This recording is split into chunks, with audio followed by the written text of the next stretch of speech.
Muito bom dia, muito boa tarde, boa noite, independente do horário que você está assistindo esta aula, seja muito bem-vindo para a aula que dentro do currículo do Biblifique é a aula 161. Sim, já estamos na aula 161 e o tema da aula de hoje é a salvação. Se você está assistindo alguma aula aqui do Biblifique, alguma aula do canal aqui e não sabe o meu nome é Alexandre Klassen, mas caso você já seja assíduo aqui, você já assistiu várias aulas, mas por algum motivo você bateu a cabeça, tá com amnésia, caiu de paraquedas. O meu nome é Alexandre Klassen. Eu tô muito animado para essa aula. A aula é realmente muito interessante, a aula é muito boa. Nós falaremos sobre a salvação ou os mecanismos da salvação. Faça a seguinte analogia aqui. Imagine que a salvação é uma mala de viagem. Da maneira que você estiver imaginando. Eu consigo imaginar uma mala preta com um zíper, bem simples. Mas imagina essa mala que representa a salvação. Quando você abre a mala, existem coisas dentro dessa mala. É exatamente o que a gente quer fazer aqui. O meu objetivo com essa aula é a gente entender os mecanismos de salvação de Deus. O que abrange a salvação? O que significa a salvação? Esse conceito, esse termo tão comum no meio evangélico. Olha, aceite Jesus e seja salvo. O eleito, ele é salvo, independente da sua linha teológica aqui. Todas as linhas teológicas falam sobre salvação. Nós somos salvos. Aqueles que são filhos de Deus são salvos.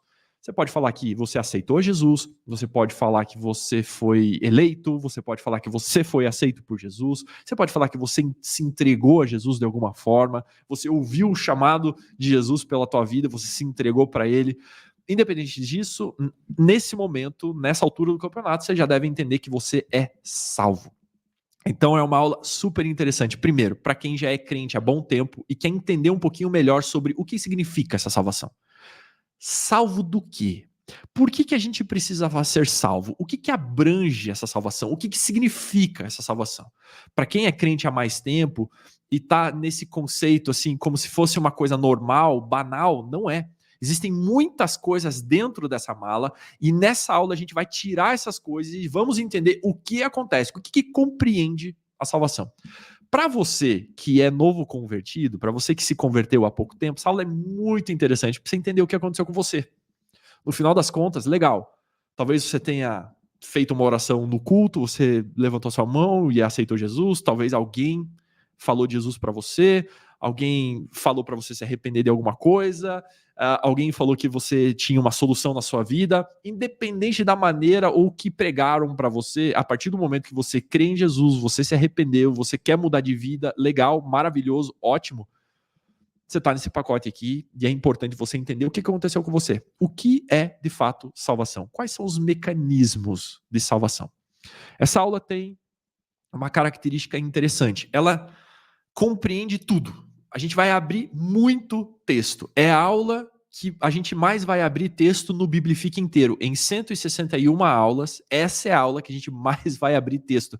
É muito texto que a gente vai abrir, então vai ser muito interessante. Deixa eu até ajeitar, enquanto eu falo com vocês aqui, eu vou ajeitar a Bíblia para a gente já encaminhar para o começo dessa aula, que vai ser interessantíssimo a gente começar. Vamos nessa, deixa eu só abrir aqui em Romanos 3,10, a gente já vai abrir e já vou compartilhar o texto com vocês. Vamos ler muitos textos, ou seja, vocês vão me ver pouco aqui na câmera. A maior parte da aula aqui vai estar a Bíblia aberta e a gente vai pular de texto em texto e vamos falar a respeito de todos os assuntos, todos os mecanismos de salvação. Eu estou muito empolgado com isso.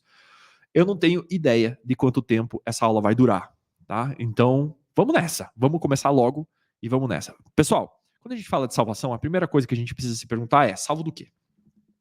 Se existe uma salvação, existe algo do qual nós precisávamos ou precisamos ser salvos.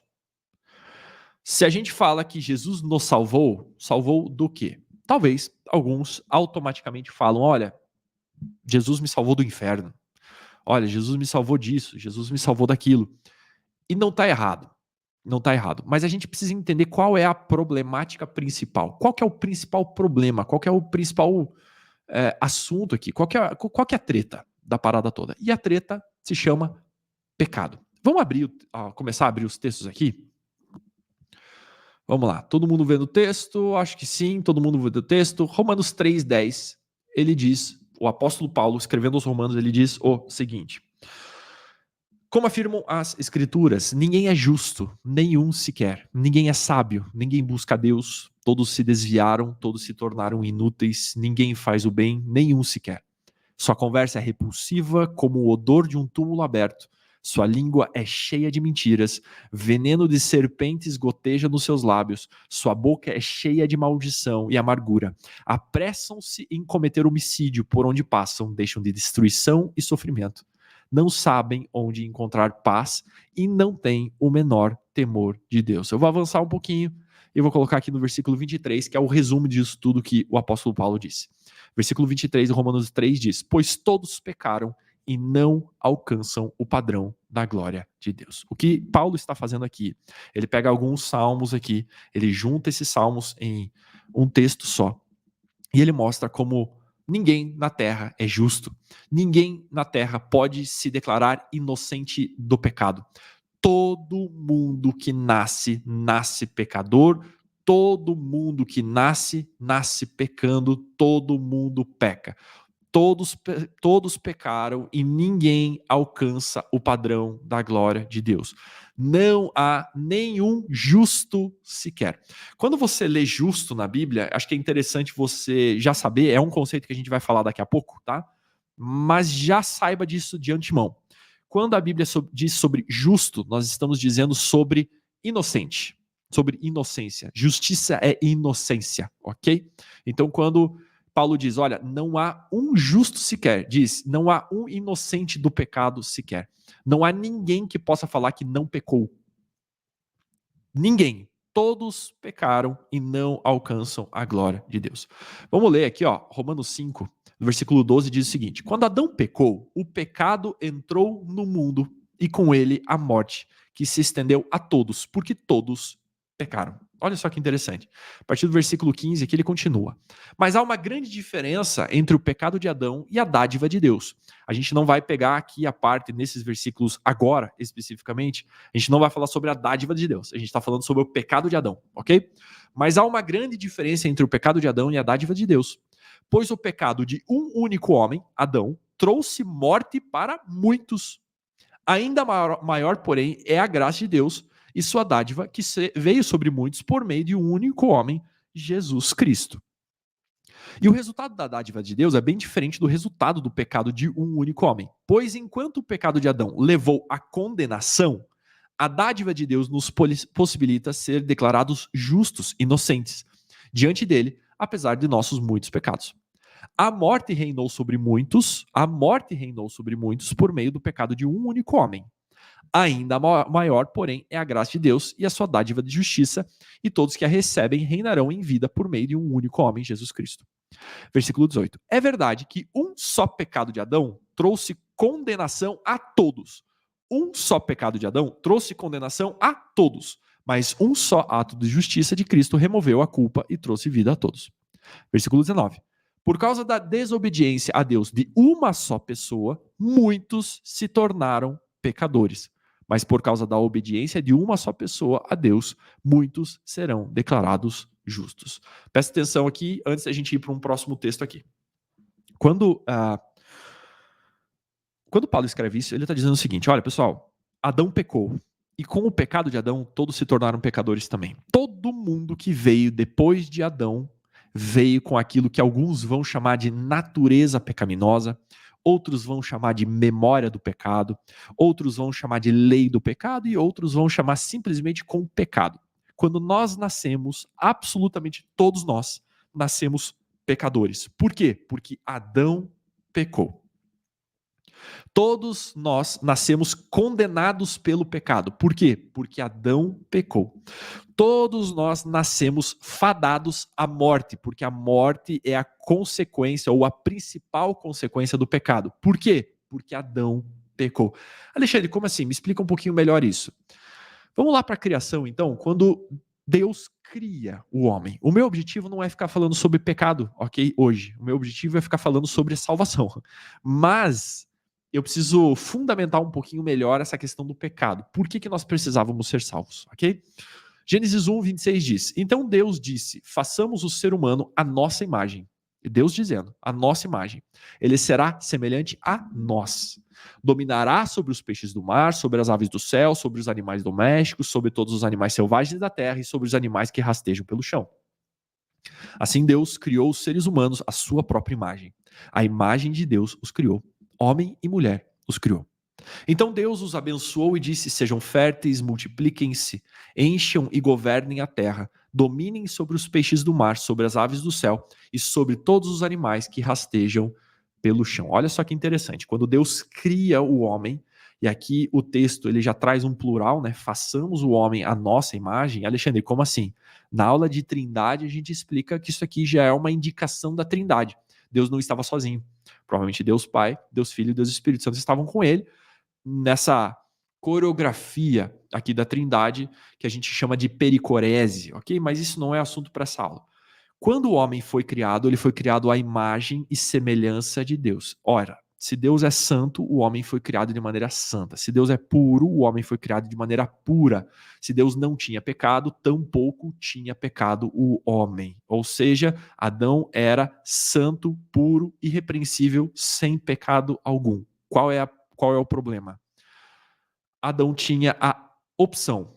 Adão tinha a escolha: obedecer a Deus ou não, permanecer puro ou não, comer da árvore do conhecimento do bem e do mal ou não, pecar ou não. E Adão e Eva escolheram pecar. Adão e Eva escolheram comer da árvore do conhecimento do fruto, comer do fruto da árvore do conhecimento do bem e do mal e pecaram. E a partir desse momento, de acordo com Paulo e os textos que a gente já viu, a partir desse momento o homem passa a nascer pecador. Até Adão, ou só Adão, era a imagem e semelhança de Deus. A partir de Adão, não. Como é que eu provo isso? Vamos ver um outro texto aqui, para a gente finalizar essa parte do pecado. Em Gênesis 5, versículo 3, diz o seguinte: aos 130 anos, Adão teve um filho chamado Sete, que era semelhante a ele, a sua imagem. Adão antes era imagem e semelhança de Deus. A partir deste momento, os filhos de Adão já não eram mais imagem e semelhança de Deus. Por quê? Porque Adão tinha pecado. Dentro de Adão morava a probabilidade máxima de pecado. A partir do momento que Adão é condenado pelo pecado, toda a humanidade, todos que nasceriam depois de Adão, seriam condenados pelo pecado, estariam escravizados pelo pecado. O pecado trazia condenação ao homem, e todo homem, todo ser humano que nasce, todo ser humano que nascia, é condenado pelo pecado. São pecadores por natureza e estão presos por este pecado. Em Romanos 6, versículo 6, Paulo cita isso, olha só. Sabemos que a nossa velha natureza humana foi crucificada com Cristo, para que o pecado não tivesse mais poder sobre a nossa vida e dele deixássemos de ser escravos. Olha só que interessante. Ou seja, antes da dádiva dada por Cristo, antes da salvação em Cristo, antes da obra em Cristo, antes da possibilidade que temos de ter os nossos pecados perdoados, e a gente vai falar sobre isso aqui, mas antes disso, o ser humano, por natureza, ele é escravo do pecado, ou seja, o pecado tem poder sobre ele, o pecado manda nele, o pecado ordena a vida dele. Ou seja, quando um ser humano nasce, nós somos condenados pela escravidão do pecado. O pecado manda simplesmente na nossa vida e acabou. Só que aí vem um carinha maravilhoso, lindo, fantástico, chamado Jesus. Deus envia Jesus e Jesus faz uma obra maravilhosa em relação a este grande problema. E agora a gente abre a mala da salvação e a gente começa a tirar o que acontece quando nós somos salvos de fato. E a primeira coisa que acontece está lá em Romanos 3, a partir do versículo 21, nós leremos até o 28 nesse caso, que diz o seguinte: agora, porém, deixa eu ver se todo mundo está vendo a tela. Sim, todo mundo vê na Bíblia. Agora, porém, conforme prometido na lei de Moisés e nos profetas, Deus nos mostrou como somos declarados justos diante dele, sem as exigências da lei. Lembrando, justiça aqui, no contexto da carta aos Romanos e no contexto neotestamentário, no contexto bíblico, justiça é tornar-se inocente. Você falar que você é justo, você falar que você é justa, quer dizer que você é inocente. O preço de um erro foi pago, certo? Já vamos entender melhor isso. 22. Somos declarados justos diante de Deus por meio da fé em Jesus Cristo. Ou seja, como é que a gente é declarado inocente dos nossos pecados? Por meio da fé em Jesus Cristo. E isso se aplica a todos que creem sem nenhuma distinção. Pois todos pecaram, versículo que a gente já leu. Pois todos pecaram e não alcançam o padrão da glória de Deus, mas Ele, em sua graça, nos declara justos, nos declara inocentes, nos declara inculpáveis, nos declara limpos, nos declara sem condenação por meio de Jesus Cristo, que nos resgatou do castigo pelos nossos pecados, nos resgatou da condenação pelos nossos pecados, nos resgatou do próprio pecado. Deus apresentou Jesus como sacrifício pelo pecado, com o sangue que ele derramou, mostrando assim a sua justiça em favor dos que creem. No passado, ele se conteve e não castigou os pecados antes cometidos, pois planejava revelar a sua justiça no tempo presente. Com isso, Deus se mostrou justo, condenando o pecado, e justificador, declarando justo o pecador que crê em Jesus. Podemos então nos vangloriar de ter feito algo para sermos aceitos por Deus? Não, pois a nossa absolvição não vem pela obediência das obras, da lei, mas pela fé. Portanto, somos declarados justos por meio da fé e não pela obediência à lei. Olha só que interessante. A primeira coisa que a gente tira dessa mala chamada salvação é a justificação. E o que significa justificação? Tornar-se inocente. O que o texto diz aqui, que a gente acabou de ler, é que por meio do sangue de Jesus, por meio da obra de Cristo, por meio do sangue derramado, nós fomos declarados justos. Por quê? Porque o pecado merece uma condenação, o pecado merece um castigo, o pecado merece uma consequência. E Jesus tomou essa consequência, Jesus tomou esse castigo, Jesus tomou essa condenação para ele, para que então nós nos tornássemos justos. Vamos ler outros textos aqui para a gente entender um pouquinho melhor isso. Romanos 5, versículos 1 e 2. Portanto, uma vez que pela fé fomos declarados justos, nós temos paz com Deus por causa daquilo que Jesus Cristo, nosso Senhor, fez por nós. Ou seja, por meio da fé, crendo na obra de Cristo, nós somos declarados justos. Alexandre, quer dizer que eu preciso fazer alguma coisa para que eu seja salvo, para que eu seja justificado? Não, impossível. Você nunca vai conseguir fazer nada para você estar diante de Deus e falar: eu sou limpo, eu sou puro, eu sou reto e eu sou inocente. Você sempre vai ser pecador, a não ser que você creia na obra de Cristo. Por meio da fé, por meio do aceite dessa obra, você é declarado justo, você é declarado justa, você é declarado inocente. Versículo 2.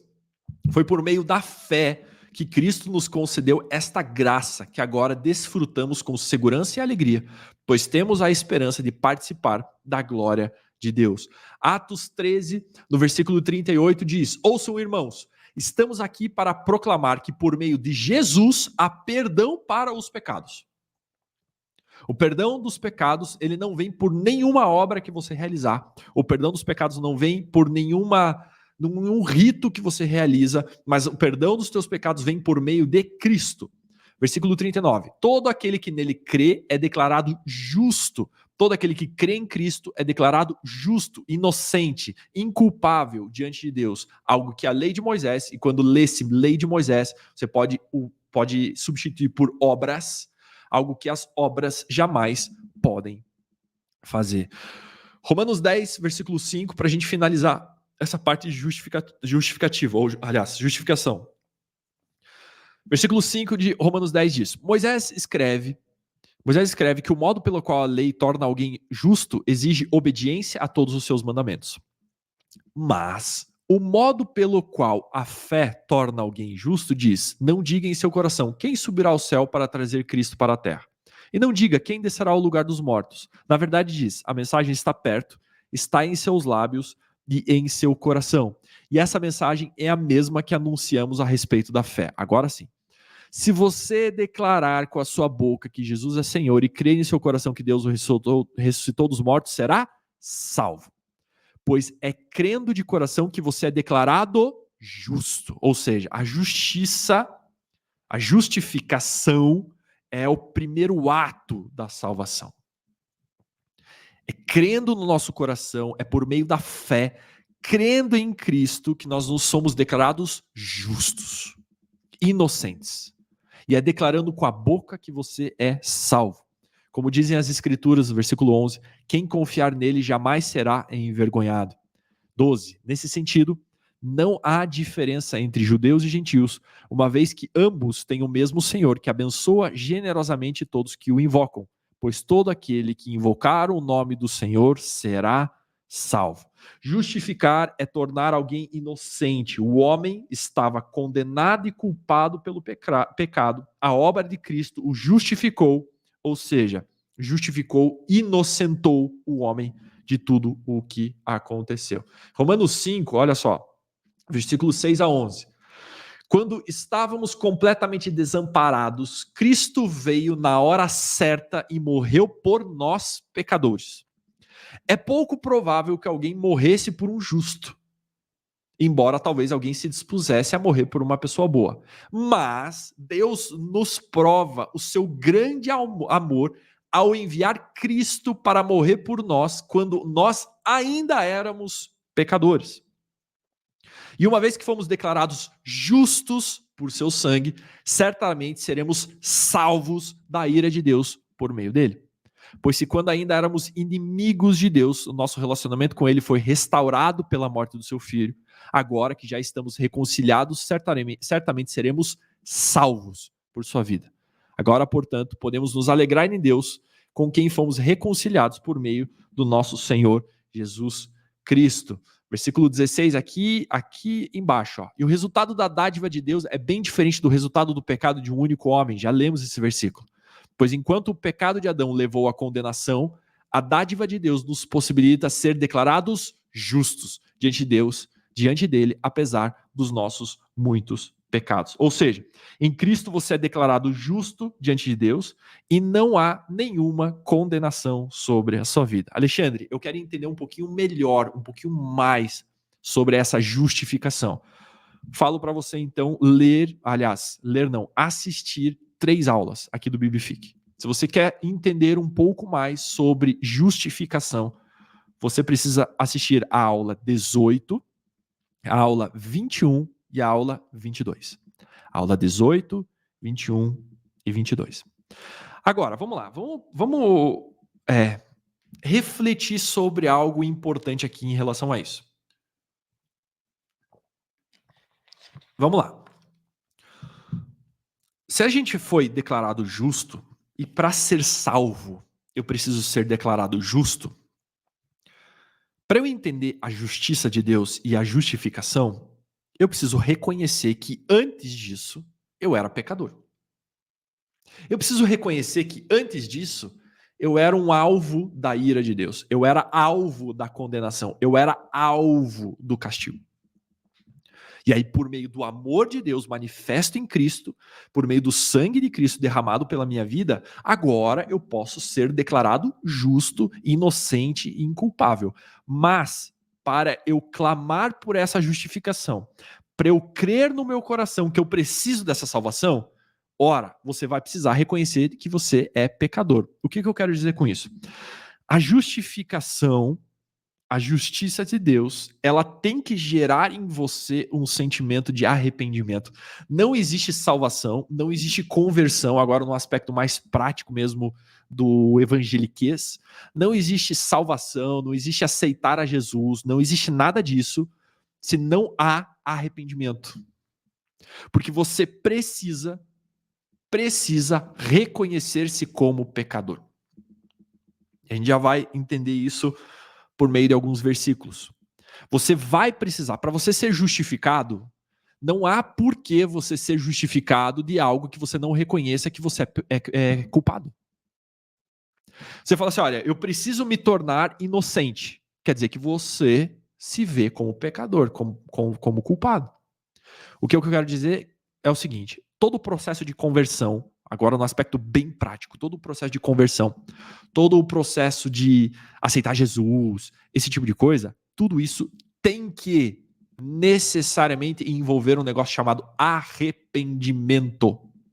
Vamos ver alguns textos aqui bíblicos para a gente entender melhor isso. Atos, versículo 2, versículo 38. O Espírito Santo tinha acabado de descer, era o início da igreja. As pessoas perguntam para os discípulos, tá, legal, o que a gente faz com essa pregação que vocês estão fazendo aí? Vocês estão falando de Cristo, vocês estão falando de Jesus como Cristo, vocês estão falando de Jesus como Senhor, o que a gente faz? Pedro responde, versículo 38 de Atos 2, vocês devem se arrepender para o perdão dos seus pecados e cada um deve ser batizado em nome de Jesus Cristo. E então receberão a dádiva do Espírito Santo. Vocês devem se arrepender. Atos 11, versículo 18. Ao ouvirem isso, pararam de levantar objeções e começaram a louvar a Deus, dizendo, vemos que Deus deu aos gentios o mesmo privilégio de se arrepender e receber a vida eterna. Atos 20, versículo 20 até o versículo 21. E jamais deixei de dizer a vocês o que precisavam ouvir, seja publicamente, seja em seus lares. Anunciei uma única mensagem, tanto para judeus como para gregos. É necessário que se arrependam, se voltem para Deus e tenham fé em nosso Senhor Jesus Cristo. Atos 26, versículo 20. Anunciei a mensagem primeiro em Damasco, Paulo dizendo, depois em Jerusalém e em toda a Judéia e também aos gentios, dizendo que todos devem arrepender-se, voltar-se para Deus e mostrar, por meio das suas boas obras, que mudaram de rumo. Ou seja, todo o processo de conversão precisa envolver arrependimento. O que eu estou querendo dizer com isso, meu povo? É que tem muita gente aceitando Jesus para ser mais feliz, tem muita gente aceitando Jesus porque quer que Jesus arrume um problema na vida, tem muita gente aceitando Jesus, e aceitando Jesus aqui entre aspas, para que viva uma vida mais confortável. Tem gente aceitando Jesus por causa de uma pregação chechelenta que tem por aí, que está aceitando Jesus para ficar mais rico, para viver uma vida mais confortável, para viver uma vida em high performance, em alta performance, para viver uma vida em que tudo na sua vida dá certo, uma vida abundante.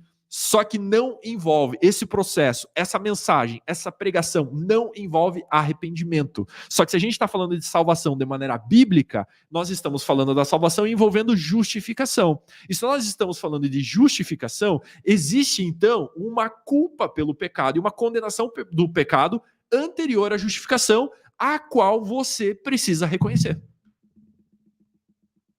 Então, o arrependimento faz parte da conversão. Não existe conversão genuína sem arrependimento. Não existe conversão genuína se Jesus é só uma coisa importante na tua vida para fazer tua vida melhor. Não tem como. É impossível. Porque você precisa se arrepender e mudar de rumo. Mais um texto. Atos 17. Versículo 30. No passado, Deus não levou em conta a ignorância das pessoas acerca dessas coisas. Mas agora ele ordena que todos, em todo lugar, se arrependam.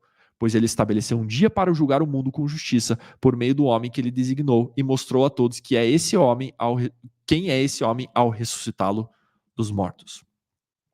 O que eu estou querendo dizer é que, de novo, o arrependimento precisa fazer parte do processo de conversão, precisa fazer parte do processo de salvação aqui e faz parte do processo de justificação.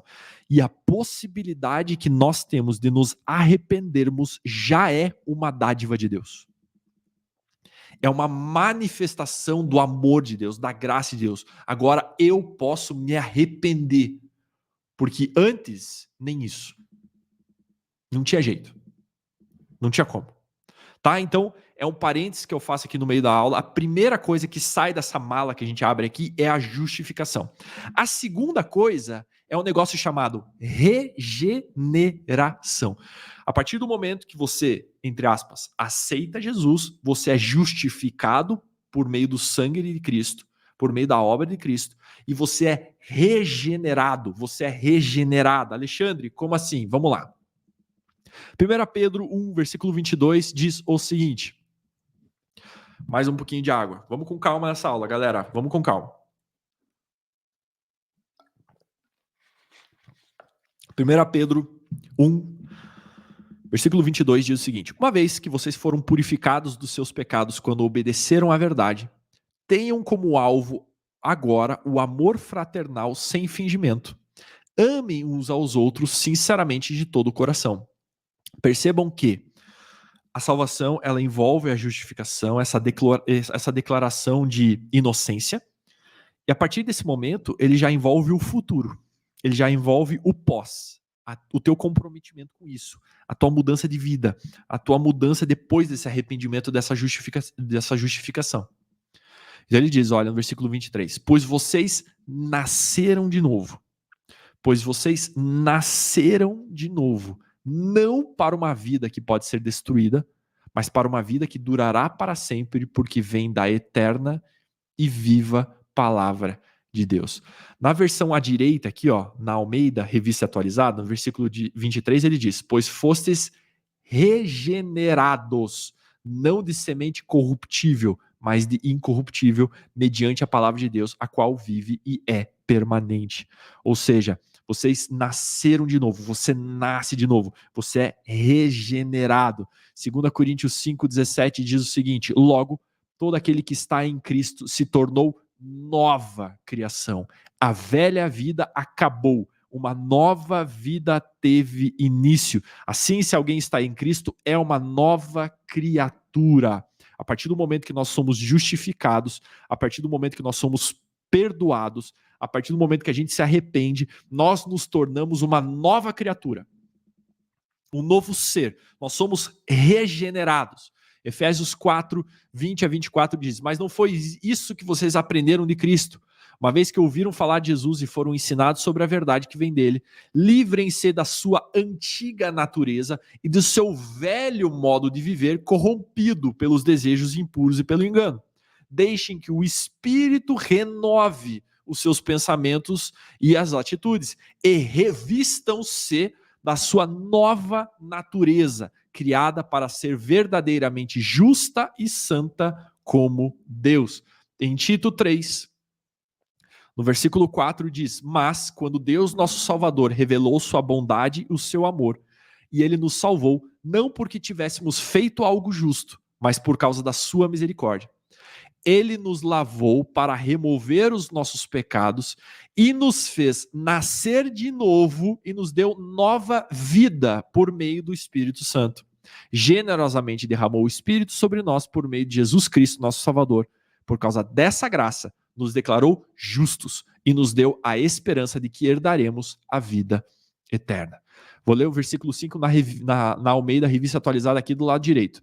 Não por obras de justiça praticadas por nós, mas segundo a sua misericórdia, ele nos salvou mediante o lavar regenerador. Nós estamos falando da regeneração, da nova criatura, do novo nascimento e renovador do Espírito Santo que ele derramou sobre nós ricamente por meio de Jesus Cristo, o nosso Salvador. Romanos 6,4 diz, pois foi pelo batismo morremos e fomos sepultados com Cristo. E assim como ele foi ressuscitado dos mortos pelo poder glorioso do Pai, agora nós também podemos viver uma nova vida. A partir do momento que nós somos justificados, nós temos uma oportunidade de ter uma nova vida, porque nós somos nova criatura, por meio do Espírito, por meio do lavar regenerador do Espírito, ou seja, nós somos regenerados, nós ganhamos uma nova natureza, nós somos um novo homem, uma nova mulher a partir do momento que nós fomos justificados, certo? Isso tudo se chama regeneração, esse novo nascimento, esse novo estilo de vida, essa nova criatura, isso se chama regeneração. Muito bem, essa é a segunda coisa que a gente abriu da mala e tirou da mala salvação. A primeira, justificação. tornar-se inocente, tornar-se inculpável, ter os seus pecados perdoados. Muito bem. A partir do momento que você tem os seus pecados perdoados, agora você ganha uma nova vida. Você ganha uma nova criatura. Você é uma nova criatura, um novo homem, uma nova mulher. Junto com isso, junto com a regeneração, nós temos um terceiro ato aqui que se chama reconciliação. Alexandre, vamos ler? Vamos entender? Romanos 5, versículo 1 diz, já lemos esse texto aqui, vamos ler de novo. Portanto, uma vez que pela fé fomos declarados justos, temos paz com Deus. Temos paz com Deus. Ora, se pela fé e com a justificação nós temos paz com Deus, o que isso quer dizer? Que antes nós não tínhamos. Antes nós éramos inimigos de Deus. E a gente já vai ler isso.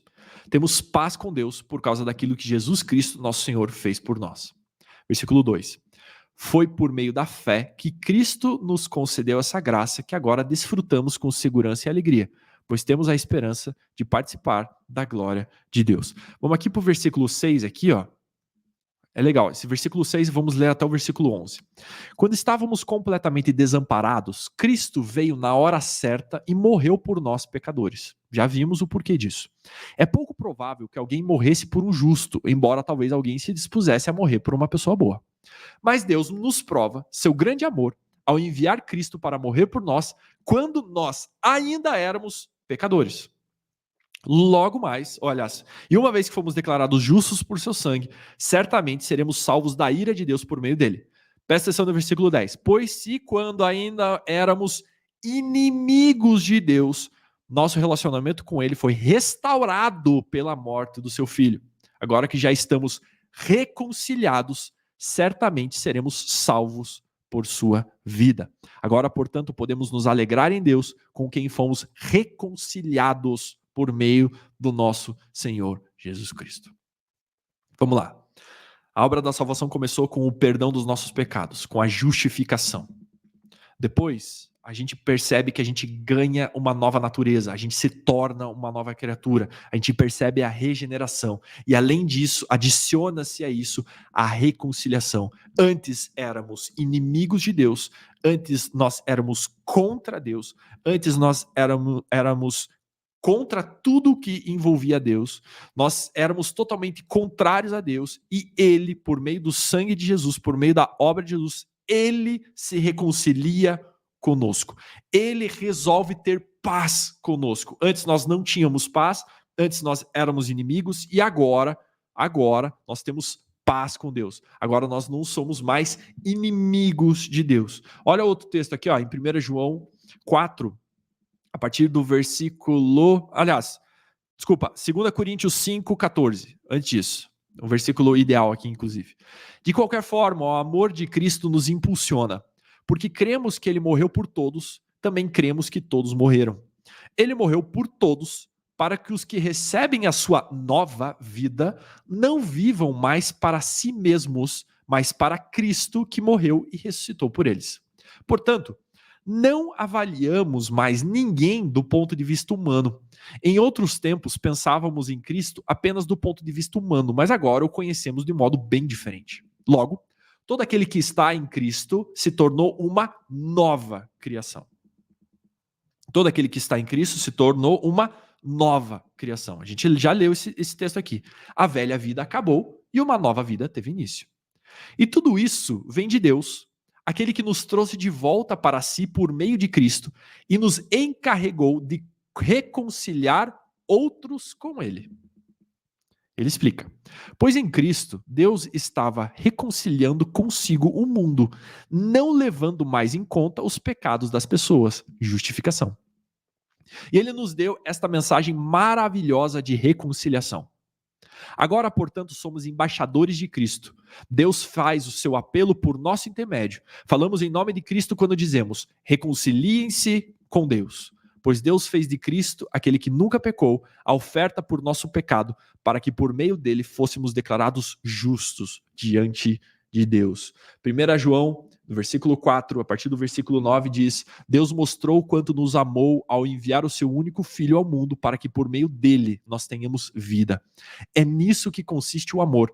Não em que nós tenhamos amado a Deus, mas em que ele nos amou e enviou seu filho como sacrifício para o perdão dos nossos pecados. E é aí que a gente entende o que o versículo famosíssimo quer dizer em João 3,16. Porque Deus amou tanto o mundo que deu seu Filho único, para que tudo aquele que nele crer não pereça, mas tenha a vida eterna. O que João estava falando aqui é o conceito de reconciliação. Antes mesmo de nós querermos amar a Deus, antes de nós queremos alguma coisa com Deus, nos relacionarmos com Ele, quando nós ainda éramos inimigos de Deus, Ele resolveu, de maneira unilateral, se reconciliar com o mundo. E agora, por meio de Cristo, por meio da justificação, por meio de tudo aquilo que acontece, nós temos paz com Deus. Amém? Mais uma aguinha. Vamos lá, quanto tempo de aula deu? Deu, quanto tempo de aula? 40. Vamos nessa, vamos nessa. Espero que você esteja curtindo e aprendendo. Vamos nessa. O próximo ato maravilhoso é o ato de adoção. Muito bem, fomos justificados, fomos perdoados, fomos declarados inocentes. Passamos a ter agora uma nova natureza, somos novas criaturas, fomos regenerados e fomos reconciliados com Deus. Agora nós temos paz com Deus por meio da obra de Cristo. E por meio da obra de Cristo, nós somos adotados como filhos de Deus. Alexandre, como assim? Gálatas 4, versículo 4, diz o seguinte: mas quando chegou o tempo certo, Deus enviou o seu filho, nascido de uma mulher e sob a lei. Assim, o fez para resgatar a nós que estávamos sob a lei, a fim de nos adotar como seus filhos. E porque nós somos seus filhos, Deus enviou ao nosso coração o Espírito do seu Filho e por meio dele clamamos Abba, Pai. Agora você já não é escravo, mas filho de Deus. E uma vez que é filho, Deus o tornou herdeiro dele. Romanos 8, versículo 14 diz: porque todos que são guiados pelo Espírito de Deus são filhos de Deus. Pois vocês não receberam o Espírito que os torne de novo escravos medrosos, mas sim o Espírito de Deus que os adotou como seus próprios filhos. Agora nós o chamamos Abba, Pai, pois o seu Espírito confirma a nosso espírito que nós somos filhos de Deus. Se somos seus filhos, então somos seus herdeiros e, portanto, co-herdeiros com Cristo. Se de fato participamos do seu sofrimento, participaremos também da sua glória. Nós agora, a partir desse momento, somos filhos de Deus. A partir de toda essa obra de Cristo, temos o privilégio também de sermos chamados filhos de Deus e co-herdeiros com Cristo, ou seja, herdeiros juntamente com Cristo, numa família de Deus. E é exatamente isso que Paulo fala no versículo 19 de Efésios 2. Portanto, vocês já não são estranhos e forasteiros, mas concidadãos do povo santo e membros da família de Deus. Juntos somos a sua casa, edificados sobre os alicerces dos apóstolos e dos profetas, e a pedra angular é o próprio Cristo Jesus. Em 1 João 4,15 diz: aquele que declara que Jesus é o Filho de Deus, Deus permanece nele e ele em Deus. Sabemos que Deus nos ama e confiamos em seu amor. Deus é amor, e quem permanece no amor permanece em Deus e Deus nele. Em João 1, do versículo 12, diz o seguinte: mas todos os que creram nele e o aceitaram, ele deu o direito de se tornarem filhos de Deus. Todos os que creram e creram nele e o aceitaram, ele deu o direito de se tornarem filhos de Deus. Nós não somos mais pessoas estranhas aceitas por Deus. Isso é muito interessante. Isso é muito importante, inclusive. Nós não somos mais pessoas estranhas que, de alguma forma, Deus amou e aceitou. Nós somos pessoas a quem ele perdoou os pecados, a quem ele justificou por meio de Cristo, a quem ele deu uma nova natureza, com quem ele se reconciliou e agora ainda, além de se reconciliar, deu-nos o privilégio de sermos chamados filhos de Deus. Isso é maravilhoso. Porque agora você não precisa mais entrar na presença de Deus como um qualquer, mas como filho. Isso é interessantíssimo. Nós somos filhos, somos amados por Deus. Ele coloca um espírito dentro de nós que clama, Abba, Pai. Que testifica no nosso ser que nós somos filhos de Deus. Além de nós sermos declarados filhos de Deus, entra uma equaçãozinha aqui que se chama redenção e remissão. Efésios 1:7, essa é o que menos vou falar porque já tem aula sobre isso. Efésios 1:7 diz: Ele é tão rico em graça que comprou a nossa liberdade com o sangue do seu Filho e perdoou os nossos pecados. Eu vou ler na versão da direita aqui, na Almeida, Revista Atualizada, que diz no versículo 7, no qual, vou ler desde o 6, ok? Desde o 6. Para o louvor de glória da sua graça, que ele nos concedeu gratuitamente no amado, no qual temos a redenção pelo seu sangue e a remissão dos pecados segundo a riqueza da sua graça, que Deus derramou abundantemente sobre nós em toda sabedoria e prudência. Ou seja, em Cristo nós temos redenção e nós temos remissão. Paulo repete esse conceito em Colossenses 1, versículo 13. Ele nos resgatou do poder das trevas e nos trouxe para o reino do seu Filho amado, que comprou a nossa liberdade e perdoou os nossos pecados. Vou ler de novo na Almeida Revista Atualizada. Ele nos libertou do império das trevas e nos transportou para o reino do Filho do seu amor, no qual nós temos a redenção e a remissão dos pecados. A redenção, eu vou resumir aqui para a gente poder avançar, e tem uma aula que fala só sobre isso, eu vou indicar para você assistir. A redenção é a conta paga para nós sermos declarados livres do pecado, deixarmos de ser escravos do pecado e passarmos a servir ao Senhor Jesus como escravos do Senhor Jesus. Em Romanos 6, a gente lê o texto, vamos ler o texto inclusive, Romanos 6, no versículo 15, ó. Pois bem, uma vez que a graça nos libertou da lei, quer dizer que podemos continuar pecando? Claro que não. Vocês não sabem que se tornam escravos daquilo a que escolhem obedecer? Podem ser escravos do pecado que conduz à morte ou podem escolher obedecer a Deus que conduz à vida de justiça. Graças a Deus, porque antes vocês eram escravos do pecado, mas agora obedecem de todo o coração a este ensino que lhes transmitimos. Estão livres da escravidão do pecado e se tornaram escravos da justiça. Uso o exemplo da escravidão para ajudá-los a entender isso tudo, pois a sua natureza humana é fraca. No passado, vocês se deixaram escravizar pela impureza e pela maldade, o que os fez afundar ainda mais no pecado. Agora devem se entregar como escravos à vida de justiça para que se tornem santos. Quando eram escravos do pecado, estavam livres da obrigação de fazer o que é certo. E qual foi o resultado? Hoje vocês se envergonham das coisas que costumavam fazer, coisas que acabam em morte. Agora, porém, estão livres do poder do pecado e se tornaram escravos de Deus. Fazem aquilo que conduz à santidade e resulta na vida eterna, pois o salário do pecado é a morte, mas a dádiva de Deus é a vida eterna em Cristo Jesus. O que eu estou querendo dizer é o seguinte: nós éramos escravos do pecado, ok? Nós éramos escravos do pecado, ele nos escravizava, a gente já entendeu esse conceito aqui. E Jesus, por meio do seu sangue, de acordo com o texto de Efésios e de Colossenses, ele paga. Ele paga pela nossa liberdade da escravidão do pecado para que agora fôssemos escravos da justiça, escravos dele. Ok? O conceito de redenção e remissão é muito melhor explicado na aula 19. Tem uma aula de 1 hora em que eu falo sobre redenção e remissão por 1 hora. Tá? Não é o caso aqui.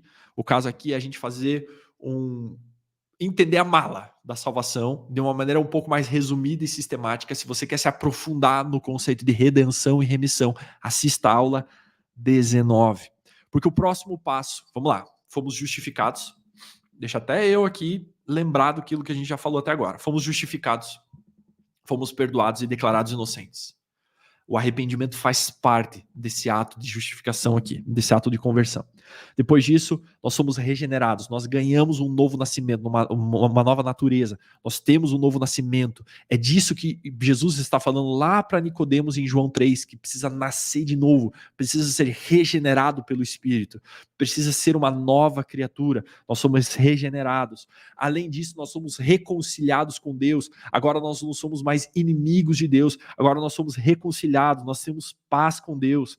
E além de nós termos paz, nós não somos pessoas estranhas com paz em Deus, ou com paz com Deus, mas somos filhos. Nós recebemos o poder de adoção como filhos.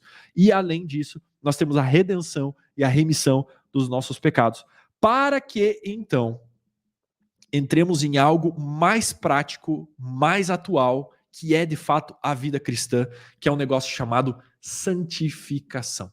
A partir disso tudo, a partir de todo esse pacote, a partir de tudo aquilo que a gente falou até agora, isso tem que levar você para algum lugar. Isso tem que levar você para algum destino. E qual é esse destino? As duas próximas coisas que eu vou falar agora. O primeiro, a santificação. Não existe vida cristã depois de justificação, depois de redenção, remissão, regeneração, adoção, reconciliação. Não existe vida cristã se não existe a procura, o caminho da santificação. Olha só alguns textos aqui interessantes. Romanos 6:22. Romanos 6:22. Aqui, ó. Agora, porém, estão livres do poder do pecado e se tornaram escravos de Deus. Fazem aquilo que conduz à santidade, e resulta na vida eterna. Em 1 João, Colossenses não, vamos voltar aqui, ó. 1 João 1:5 diz: esta é a mensagem que ouvimos dele e que agora lhes transmitimos. Deus é luz e nele não há escuridão alguma. Portanto, se afirmamos que temos comunhão com ele, mas vivemos na escuridão, mentimos e não praticamos a verdade. Mas se vivemos na luz, como Deus está na luz, temos comunhão uns com os outros e o sangue de Jesus, seu Filho, nos purifica de todo pecado. Se afirmamos que não temos pecado, enganamos a nós mesmos e não vivemos na verdade. Mas, se confessarmos os nossos pecados, ele é fiel e justo para perdoar os nossos pecados e nos purificar de toda injustiça. Se afirmamos que não pecamos, chamamos Deus de mentiroso e mostramos que não há em nós lugar para a sua palavra. Vamos lá agora já para o versículo seguinte, no capítulo 2. Meus filhinhos, eu escrevo-lhes essas coisas para que vocês não pequem. Se, contudo, alguém pecar, temos um advogado que defende a nossa causa diante do Pai, Jesus Cristo, aquele que é justo. Ele mesmo é o sacrifício para o perdão dos nossos pecados, e não apenas dos nossos pecados, mas dos pecados de todo mundo. Ora, quando a gente lê esse texto, a sensação que temos e a mensagem que recebemos é: precisamos procurar não pecar. Meus filhinhos, escrevam essas coisas para que vocês não pequem. Mas, se por um acaso pecarem, existe um advogado que compra de vocês e que resolve a parada toda. Agora, não tem que pecar. Tem que procurar ter uma vida sem pecado. A salvação incorre na obviedade de que você precisa viver em novidade de vida. Afinal, você é reconciliado e regenerado por Deus. Você ganhou uma nova criatura, uma nova natureza. Você é uma nova criatura. Ou seja, você precisa ter novidade de vida. Você precisa mudar o jeito de viver. Você precisa mudar o jeito de pensar. Você precisa mudar o teu jeito de falar. Você precisa mudar. Você precisa procurar caminhar para a santificação. Em Hebreus 10, no versículo 26 diz: se continuamos a pecar deliberadamente depois de ter recebido o conhecimento da verdade, vocês receberam o conhecimento da verdade agora, já não há sacrifício que cubra esses pecados. Há somente a assustadora expectativa do julgamento e do fogo intenso que consumirá os inimigos. Pois quem se recusava a obedecer à lei de Moisés era morto sem misericórdia, com base no depoimento de 2 ou 3 testemunhas. Imagine, então, quão maior será o castigo para quem insultou o Filho de Deus, tratou como comum e profano o sangue da aliança que o santificou e menosprezou o Espírito Santo que concede graça. Pois conhecemos aquele que disse: a vingança cabe a mim, e eu lhes darei o que merecem, e também o Senhor julgará o seu povo. Que coisa terrível é cair nas mãos do Deus vivo. A procura por santificação é uma obviedade na vida cristã e é uma obviedade em relação a tudo aquilo que nós recebemos até agora em Cristo, por meio da obra de Cristo. Olha que Tito 2, a partir do versículo 11 diz: pois a graça de Deus foi revelada e a todos traz salvação. Somos instruídos a abandonar o estilo de vida ímpio e os prazeres pecaminosos. Nesse mundo perverso, devemos viver com sabedoria, justiça e devoção, enquanto aguardamos esperançosamente o dia em que será revelada a glória do nosso grande Deus e Salvador, Jesus Cristo. Ele entregou a sua vida para nos libertar de todo o pecado, para nos purificar e fazer de nós o seu povo inteiramente dedicado às boas obras. Inteiramente dedicado às boas obras, ou seja, tudo aquilo que Cristo fez por você: justificação, reconciliação, regeneração, adoção, redenção, remissão. Tudo isso precisa levar vocês a uma prática de boas obras, levar você a uma prática de abandonar o estilo de vida ímpio e os prazeres pecaminosos. Em Efésios 4, 17, e eu vou falar para você ler em casa, leia Efésios 4, 17 até o versículo 32. Efésios 4, do versículo 17 até o 32. Eu não vou ler o texto aqui, leia em casa. Efésios 4, do 17 até o 32, mas eu vou ler aqui em 1 Pedro 1, a partir do versículo 13, para a gente fechar essa parte de santificação. Portanto, preparem a sua mente para a ação e exercitem o autocontrole. Depositem toda a sua esperança na graça que receberão quando Jesus Cristo for revelado. Sejam filhos obedientes. Não voltem o seu antigo modo de viver quando satisfaziam os próprios desejos e viviam na ignorância. Agora, porém, sejam santos. Agora, porém, sejam santos em tudo que fizerem, como é santo aquele que os chamou. Pois as Escrituras dizem: sejam santos, porque eu sou santo. Agora, porém, sejam santos, como é santo aquele que os chamou. Não há salvação, senão há busca por santificação.